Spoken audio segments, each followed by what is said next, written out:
نو الله تعالی پر تراویح باندې پر یوه سجده باندې 1500 نیکۍ دي او د تراویح پر یوه سجده باندې 80,000 محله په جنت کې دي. لیکن یوه سخته خبره کوم هغه دا چې دغه پر روژه مات چې الله تعالی د صلح حرو سره نکاح کوي یا دغه پر روژه مات چې الله تعالی قصرونه په جنت کې جوړوي یا پر دې تراویح باندې چې پر هره سجده باندې دومره نیکۍ دي پر هره سجده دومره محلات دي دا و کم روژاتې ته ورکوي چې هسې سړي خوله بنده که بس هغې ته ورکوي نه. پیغمبر علیه السلام د دې دپاره 4 شرطه لیکلي دي چې دغه سړي سره به په روژه کې د دې 4 شرطو رعایت و مراعات وي. اول شرط یې دا لیکلی دی من صام نفسه فی رمضان چې هغې به په دې خپل نفس روژه نیولي د خپل نفس به یې کنټرول کړی. شیطان الله ځینې تړلی دی نفس به ده تړلی نه به شیطان دته متوجي نه به نفس دته متوجي. محدثین د دې معنا دا کی چې د هغې به د حرام نفقې سزا ګرځولی د هغې روژه مات به پر حلاله نفقه یي د هغې پیشلمی به پر حلاله نفقه یي د هغې د بچو او د هغې د خاندان نفقه او روژه ماتو پیشلمی دا به پر حلاله نفقه یي. که ستا روژه مات هم پر حرامه باندې دی او پیشلمی دې هم پر حرامه باندې دی نو په مابین کې چې کومې روژې دي پیغمبر علیه السلام وایي کم من صائم لیس من صیامه الا ظمأ چې کم روژاتۍ دغه رقم روژې نسي هغې ته د تنجې بغیر بل څه نور پاتې بس خپله تنده ده ورباندې تېره سوه د الله دربار کې څه قدر نشته نه قبولیت ستا د الله دربار کې نه د دې عوض ستا د الله دربار کې نه د حرو نکاح ستا د الله دربار کې نه د قصرونو جوړېدل ستا. په چیش باندې حرامیږي چې درواغ دې ورکول حرامه ده چې دوکه دې مسلمان ته ورکه حرامه ده چې د خپل شي عیب دې د مسلمانه څه پټ کړې حرامه ده چې مسلمان دې ورکې خطا یستی حرامه ده چې د مسلمانه څه دې په پټه باندې یو عمل وکړي هغې ته دې هغې سره دې خیانت وکړي حرامه ده چې رشوت دې کې ورکړي حرامه ده د سود په شکل حرامه ده د حرام مختلف اشکال دي د دغه اشکالو څخه به دې سړي ځان کتلی. نو اول شرط دا دی من صام نفسه فی شهر رمضان. دویم شرط دا دی ولم یعمل خطیئة روژه کې به یې ګناه نه یې کړې. زه وایم چې دا ډېره ګرانه ده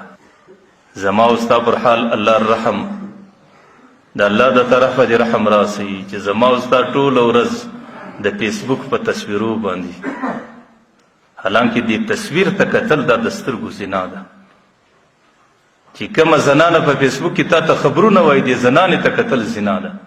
چې کوم حرام تصویر د زنانو فحش تاله راځي دا ټوله ستا د سترګو زنا ده. نه زما او ستا ټوله ورځ هغه د فیسبوک په تصویرو د فیسبوک په اړولو او د ټیم پاسۍ په خاطر په فیسبوک باندې اخته یو او چې کله شپه راغلی د تراویح یا کړي یا نه کړي او چې کړي هغه په کوم شکل باندې کړي بیا زه در یو بیټکه او در یو سړکه پورې منډې وم ولې زما ټوله شپه په چکو کې ده زما ټوله شپه په پتو کې ده زما ټوله شپه په کرمبوډو کې ده. نو ما درته ویل چې روژه هغې چې کله ماته سوې نه ده او تراویح چې کله سوي نه دي نو زما او ستا هغې خو دې الله تعالی موږ محفوظه کړي. زما خو دا عقیده ده چې هغې د اسمانه پورې رسېدل نه کوي برته زما او ستا پر دې مخ ویشتل کېږي چې الله دې داسې ضایع کړه لکه زه چې دې ضایع کړه. ځکه پیغمبر دا شرط لګولی دی ولم یعمل خطیئة ګناه به دې نه یې کړی. که ته د ورځې ټوله ورځ پر فیسبوک پر نیټ باندې تېره کې نو بیا خو بغیر که تنده راله که هر څه راله بغیر د هغه تندې څه شی په شا نه درځي. که ستا ټوله شپه په تراویح کې د تراویح څه وروسته په چکو په کرمبوډو کې تېره سي نو بیا خو د بدخوابۍ بغیر نور شی په لاس نه درځي. ځکه پیغمبر دا ښکاره ویلي دي چې ډېر روژاتیان داسې دي د روژې کې د تندې بغیر نور په شا نه ورځي. ډېر روژاتیان داسې دي د شپې خو عیب کښېني د بدخوابۍ بغیر نور څه په شا نه ورځي. ځکه روژه عبادت دی او روژه احتیاط دی او روژه کنټرول ده. الله تعالی شیطان در څه تړلی دی نفس تړل دا ستا ذمهواري ده. دې روژه کې به دې نفس ته جلو ورچې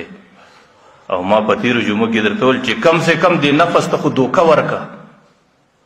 په دې خپل ګریوان کې وګوره چې زه په کومه ګناه اخته یم. دا نفس عالم در دې ګریوان ونیسه چې نفسه په دې میاشته کې به دا ګناه ته نه کوې د دې میاشتې څه بغیر چې څومره میاشتې را روانې دي بیا د ګناه تا ته اجازه ده. اوس دا دوکه ورکه دې نفس او چې کله دی په دې میاشته کې د ګناه څه محفوظه دی نو بیا خو د الله تعالی رحمته څه ډېره لرې نه ده چې الله تعالی به د دې میاشتې اثرات پر نور 11 میاشتې واچي او ستا نفس به په قابو کې راسي. لیکن کچیرې الله تعالی د عبادت میاشته ټاکلې ده، الله تعالی د مغفرت میاشته ټاکلې ده، او ستا هغې ټوله ورځ په ګناهونو کې ده، په غلطو تصویرونو کې ده، په غلطو ډرامو کې. زه دې نوجوانانو ته وایم د خدای په خاطر که څوک د دې عادي دی، د دې یوې میاشتې چې څو ورځې پاتې دي د خپل ټلیفون ته کل پر واچوه او دې میاشته کې یو کوچنی ټلیفون د ځان دپاره پیدا نفس ته دا ته ورکړه چې نفسه د اختره وروسته چې ته په ټلیفون کومې ډرامې ګورې تا ته اجازه ده، لیکن دا د الله د رحمت میاشته ده، د خدای په خاطر میره خرابوه. او د دې میاشتې چې کومې شپې دي چې کوم سړی په کومو خرافاتو باندې اخته دی، د خدای په خاطر پر ځان رحم کول او ځان د زکندن د پښیمانۍ سره نه مخامخ کول او ځان د قبر د تورې کندې د ژړاو د پښیمانۍ سره مخامخ کول، دا شپه یا په عبادت کې تېرول، که د عبادت نه وځي کم سے کم په خوب کې تېرول. زه ډېر ځله دا وایم چې عبادت مه کوئ، نفلي عبادت ستاسو زموږ د معاشرې نه دی ضروري، زموږ او ستاسو دپاره یو عمل ضروري دی، ګناه پرېږدئ بس. دې میاشته کې ګناه هم د غومره درنه ده لکه عبادات چې څومره درانه دي. نو پیغمبر علیه الصلاة والسلام دویم شرط دا لیکي ولم یعمل خطیئة، ګناه به دې نه کړي، او دریم شرط یې دا لیکلی دی ولم یشرب مسکرا، سړي به مسکر شی، چرس به نه وي، بنګي به نه وي، او نور چې کومې نشي دي کوم مسکرات دي هغې به سړي ځان کتلی. او ولم یغضب مؤمنا ببهتان، پر مسلمان غیبت به نه یې کړی، دا ژبه به په کنټرول کې راوستلي. دې ورځو کې مجلسونه نه ورتلل، دې ورځو کې د چا په محفلو کې شرکت نه کول، دې ورځو کې په تنهایي کې په خاموشي کې دا میاشتې تېرول چې کم سے کم دا ژبه خو د غیبت او د بهتانه څخه محفوظه سي. نو که سړی پر حلاله نفقه روژه ماته کي او سړی په دې میاشته کې د ګناه څه ځان وګوري او سړی په دې میاشته کې د یو مسکر و نشه آور شي څه ځان وګوري او د مسلمان د غیبت د بهتانه څه ځان وګوري، بیا خو زه دا وایم چې د پیغمبر ضمانت دی چې پر هر روژه مات باندې د سلو حرو نکاح ده، پر هر روژه مات د جنت قصرونه دي، او د تراویح په هر سجده باندې په سوونو نیکۍ دي، او د تراویح پر هر سجده باندې په زرونو محلات دي. لیکن شیطان ظالم دی، نفس ظالم دی، زموږ خپله بې پروایي ده، زموږ خپله بې احتیاطي ده. نو په دې خاطر د ځان سره احتیاط کول، د دې میاشتې قدر کول، او په کوم عشره کې چې ما او تا روان یو دا د مغفرت عشره ده. زما او ستا زندګي په څومره ګناهونو کې اخښلې ده، زما په خدای قسم که یا زه محفوظه یم یا ته محفوظه یې، په خدای قسم که یا مشر محفوظه دی یا کشر محفوظه دی. زما او ستا ټوله زندګي د ګناهونو څخه لبریزه او ډکه ده، لیکن اوس پر هر روژه ماته الله تعالی په زرګونو انسانان، په کروڑونو انسانان، په لکونو انسانان د ګناهونو څخه آزادوي، او د الله تعالی پر هر شپه باندې فرمان جاری کیږي. شاهي فرمان دی ویا باغی الشر ویا باغی یا طالب الخیر اقبل، اے خیر کوونکی راو مختصا، ویا باغی الشر اقصر، اے ګناهګاره لږ خپل ځان په کنټرول کې واچوه. الله تعالی پر دې اسمان راسي ناره کی، د منادي په شکل ناره کی وهل من سائل فیعطى له، ایا یو څوک یو څه غوښتنه لري چې ورپرایه کم، وهل من مستغفر فیغفر له، یو څوک د ګناه مغفرت غواړي چې وهل من تائب فیتاب علیه، ایا یو څوک داسې شته په دې انسانانو کې چې توبه کښل غواړي چې زه توبه قبوله کړم.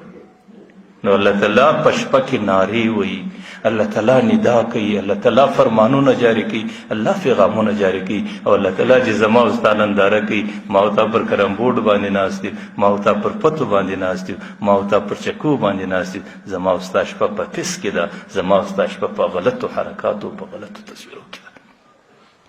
نو بیا به د الله رحمت موږ څنګه ووینو، الله به د دې میاشتې په خاطر زموږ مغفرت څنګه وکړي، الله تعالی به په دې میاشته کې زموږ ستاسو دپاره د زندګۍ راحت او اساني څنګه راولي. نو بس دا میاشتې قدر وکړئ، د دې میاشتې د عباداتو خیال وساتئ، د هر روژه مات پر وخت باندې د خپلو ګناهونو مغفرت د الله څخه غواړئ، د الله تعالی سره وعده کوئ چې الله د دې ځل مې مغفرت وکړه، دوباره بیا ګناه نه کوم.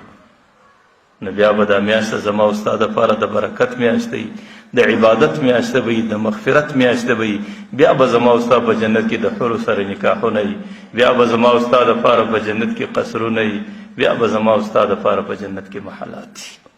نو الله تعالی دې زموږ او ستاسو عبادتونه او الله تعالی دې د الله تعالی رحمتونه زموږ نصیب کړي چې دا میاشت پر موږ باندې په ښو عباداتو کې تېره سي او دې میاشت کې دې الله تعالی زموږ د ګناهونو څخه مغفرت وکړي. الله دې مې د ګناهونو څخه حفاظت وکړي او دا یوه میاشت دې الله تعالی په خپل فضل و کرم سره زموږ نفسونه زموږ په قید او کنټرول کې راولي. الله دې دا څو خبرې قبول کړي.